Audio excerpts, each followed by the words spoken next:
this is a very exciting day.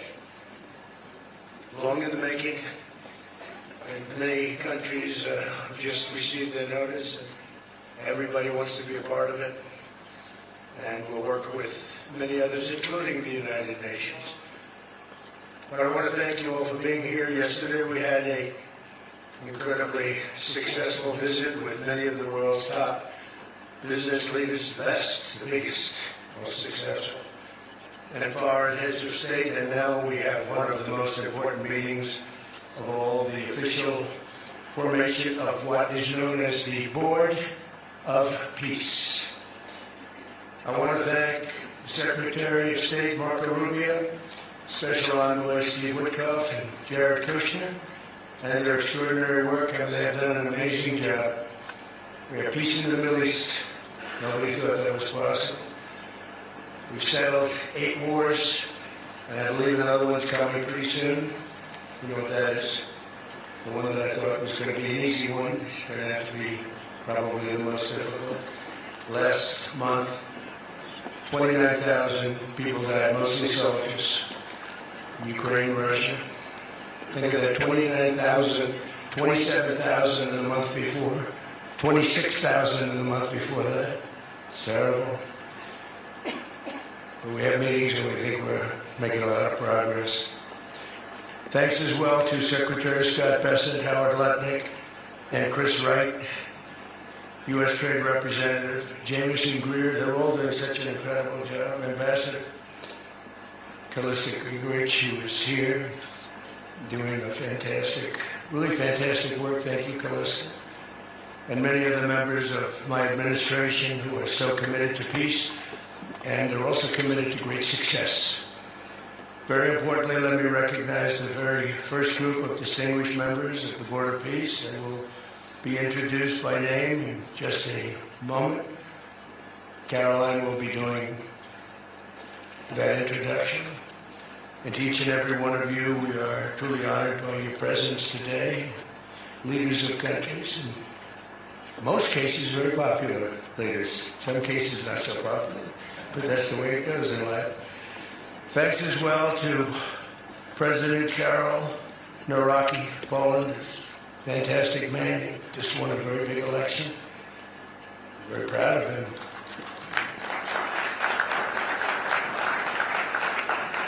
Amazing. Along with former Prime Minister of the United Kingdom, Tony Blair. Thank you, Tony, for being here. We appreciate it. And members of the Board of Peace Executive Board, great group. This week marks the 1-year anniversary of my second inauguration as president. No administration in history has achieved such a sweeping turnaround in 12 months' time at home and abroad. We have a tremendous mandate. We won the popular vote by millions. We won every swing state, the 7. They were saying, can you win all 7? Is it possible? Because it's not done. And we won all 7. We have a great mandate back at home. As I said yesterday, the U.S. economy is booming with virtually no inflation.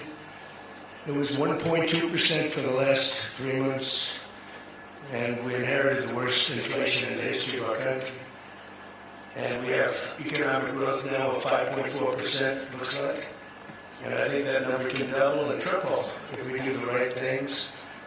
And if we change thinking so that if you announce good numbers, the markets go up, instead of if you announce good numbers, the market goes down because everybody tries to kill it by lowering or raising interest rates depending on the situation. When America booms, the entire world booms. And we have secured commitments for over $18 trillion in new investment coming into our country, which is a record by many times over, not just by a little bit, by many times. There's no country ever in history that's gotten anywhere near that number.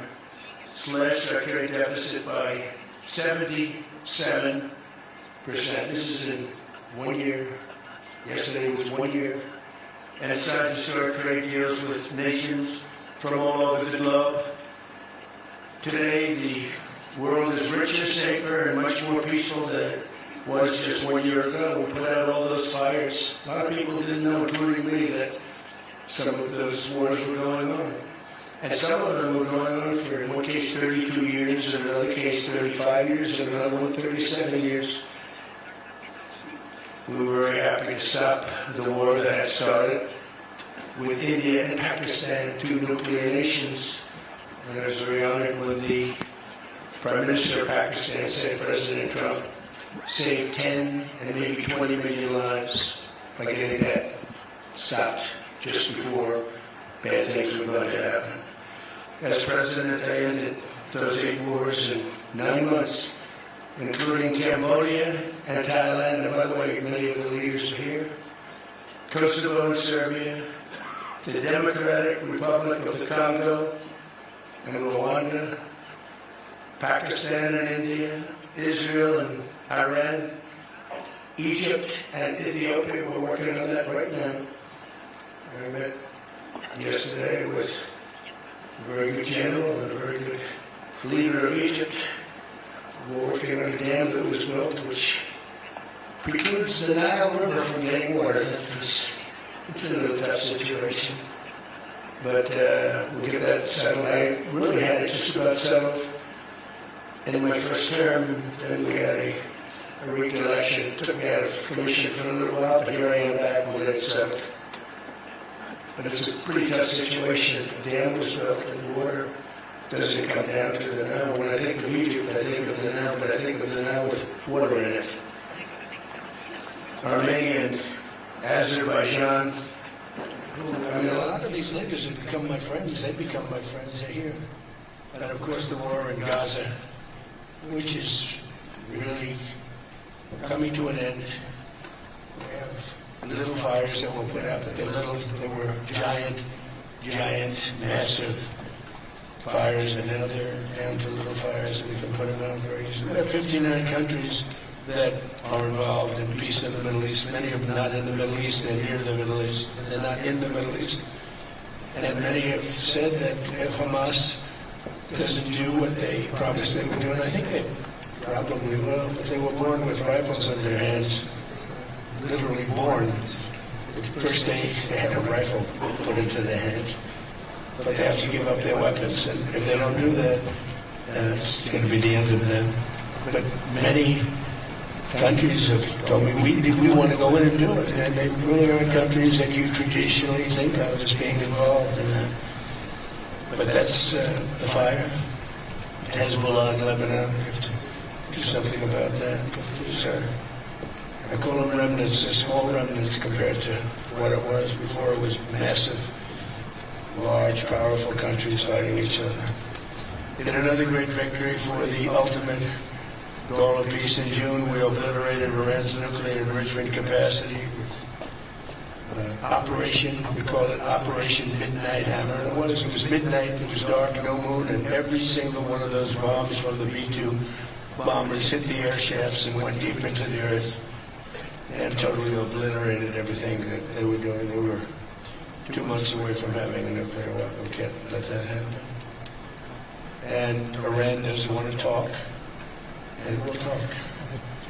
We've also hit ISIS in Syria, and very strongly, as you know.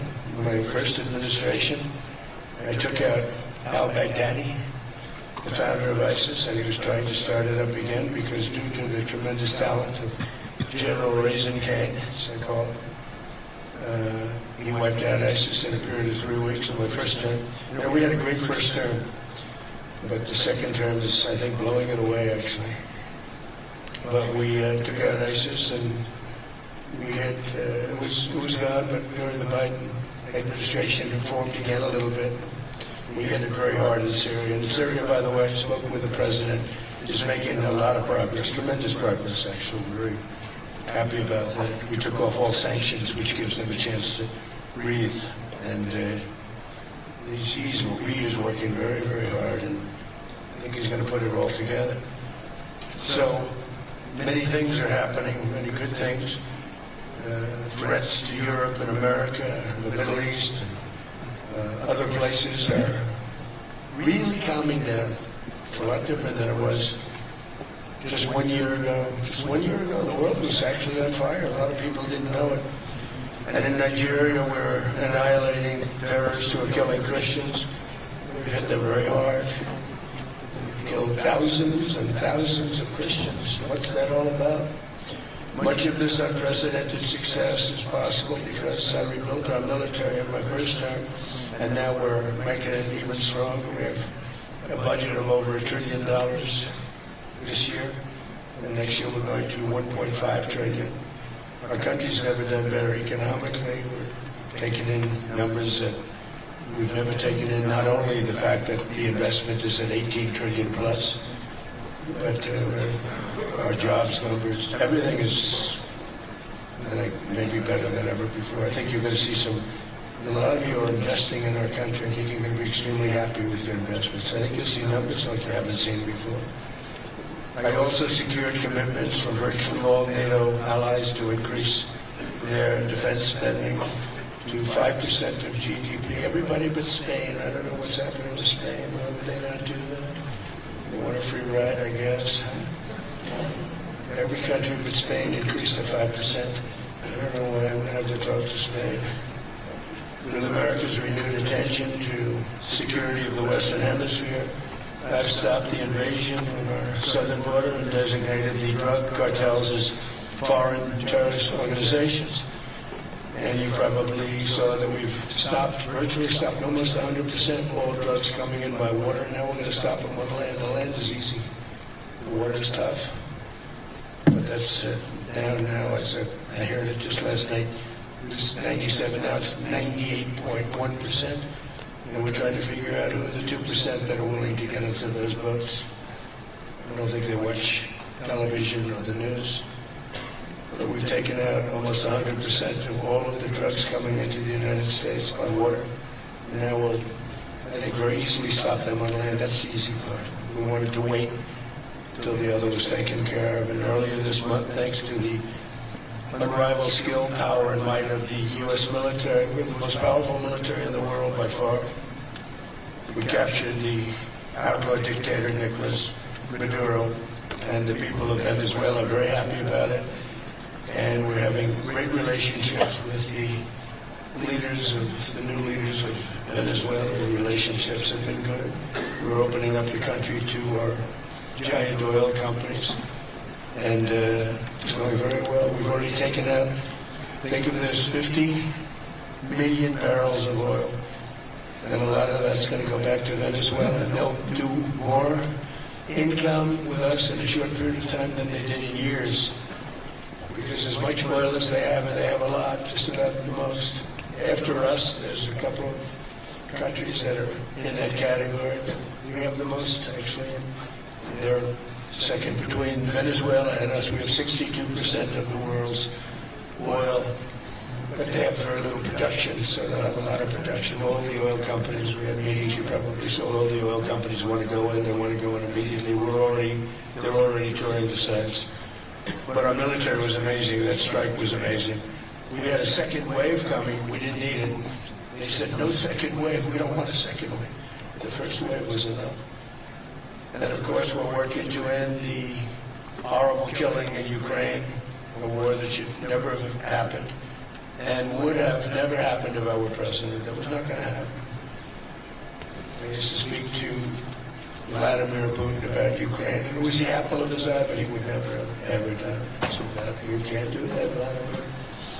As part of this historic record of major peace initiatives, today we're announcing more details regarding the Board of Peace. So important. This board has the chance to be one of the most consequential bodies ever created, and it's my enormous honor to serve as its chairman. I was very honored when they asked me to do it. We had an idea to do it, and then they came and they said, you be the chairman. And but I take it very seriously. We have a great group of people, and incredible young people that are leading it from within. It's running beautifully. It started already. And every country, just about every country, wants to be a part of it. And we just sent out the letters a couple of days ago. These are just the countries that are here. They happen to be in Davos. So we said, we'd be honored if you wanted to join us up on the stage. And it's really great. They're friends of mine, I think. Let me see. Yeah, every one of them is a friend of mine. A couple I like. I like, actually, at this group, I like every single one of them. Can you believe it? Usually I have about 2 or 3 that I can see. Usually I have 2 or 3 that I don't like. I don't find them up here. I like every one of these people. They're great people. They're great leaders. And the Board of Peace is composed of leaders, the top leaders in the world, actually. Last October, we released a plan for the permanent end to the conflict in Gaza, and I'm pleased to say that our vision was unanimously adopted by the United Nations Security Council late last year.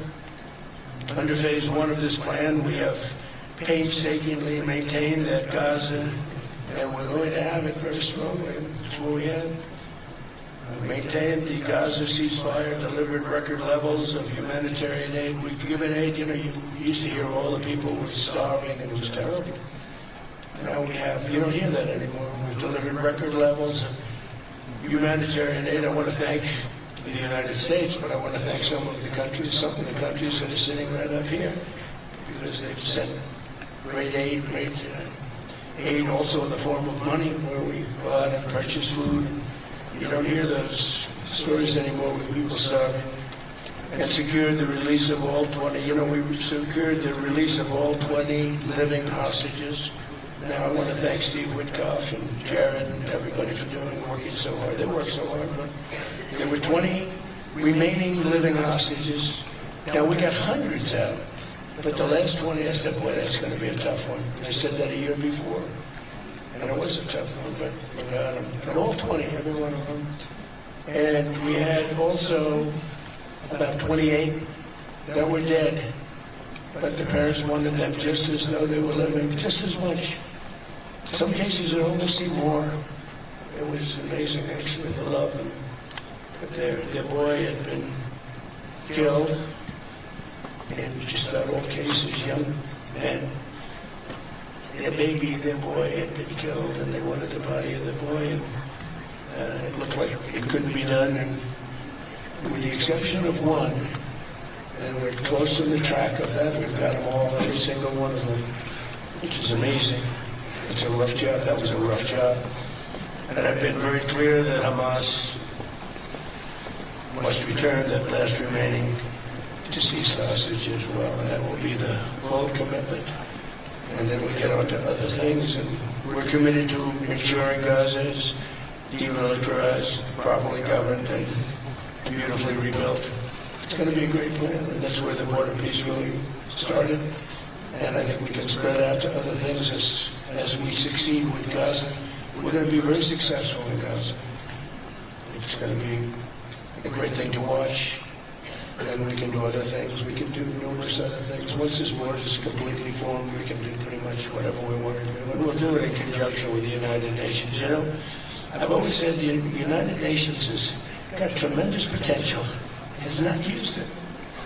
But there's tremendous potential in the United Nations.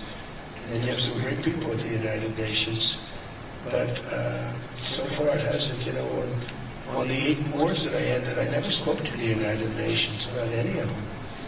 And you would think that I should have. You would think they could have done those 8 wars, but they couldn't have. And they tried, I guess, some of them, but they didn't try hard enough. But there's tremendous potential with the United Nations. And I think the combination of the Board of Peace with the kind of people we have here, coupled with the United Nations, can be something very, very unique for the world. It's for the world. This isn't the United States. This is for the world.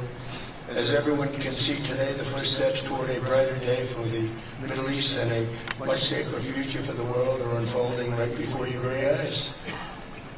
Together we are in a position to have an incredible chance. I don't even call it a chance. I think it's going to happen.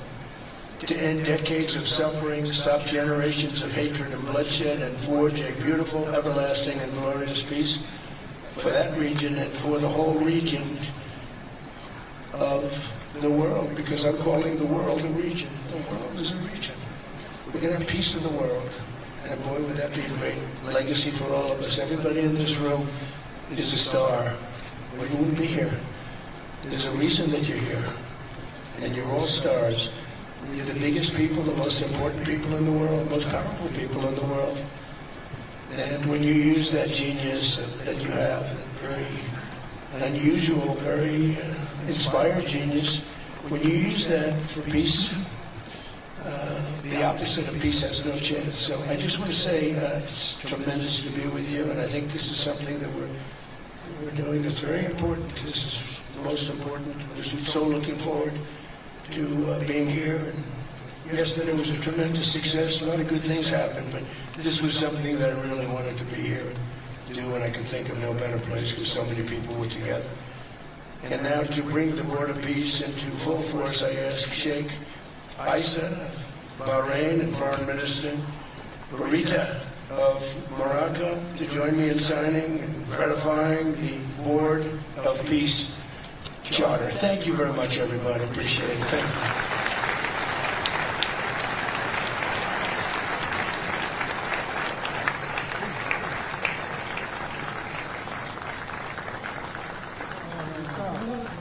Sit. Sit down. Sit down. Sit down. Sit down. Sit down, please. Sit down.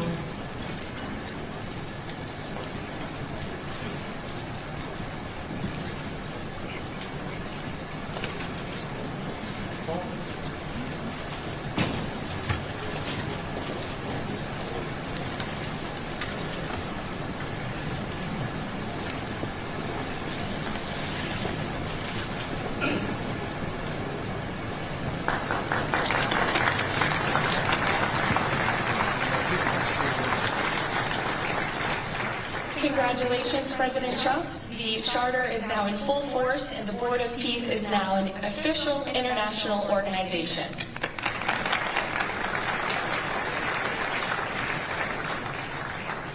We will now continue the signing ceremonies, beginning with the President of Argentina and the Prime Minister of Armenia.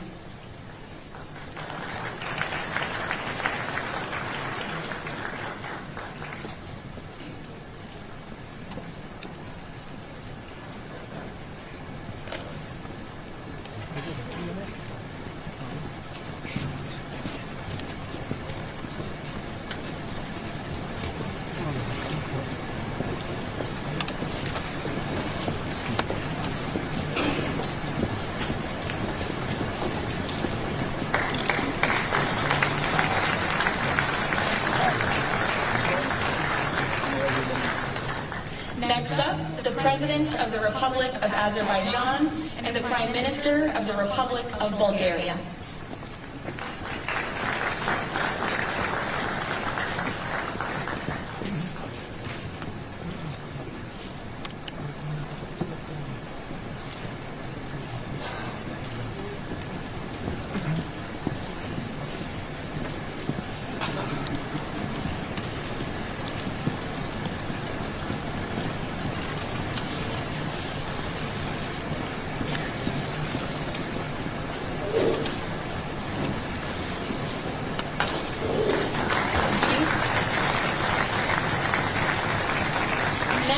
The Prime Minister of Hungary and the President of the Republic of Indonesia.